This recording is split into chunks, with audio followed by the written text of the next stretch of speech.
So, nandito na kami sa McDonald's kumakain. And you know, habang nagcha-charge si Kabilas Ruel, may lumapit sa amin na lalaki, nagdi-distract, pinapakita niya yung magazine. Yung cellphone pala ni Kabilas Ruel, kinukuha na, buti nakita niya. Pero yan mo, mag-isa lang siya eh, apat kami. Lakas ng loob.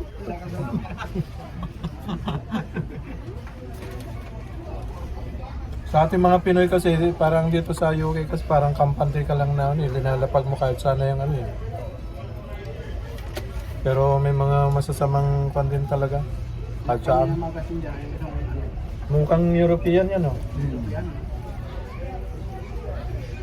Ganyan, tumakbo na agad.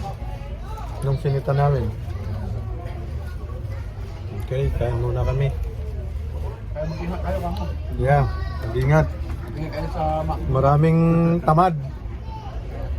Yun nga, mag-ingat kayo sa McDonald's yung pag-charge ng ganyan, no? pag may lumapit na magtitinda-tinda. Yun na yun, magnanakaw pala.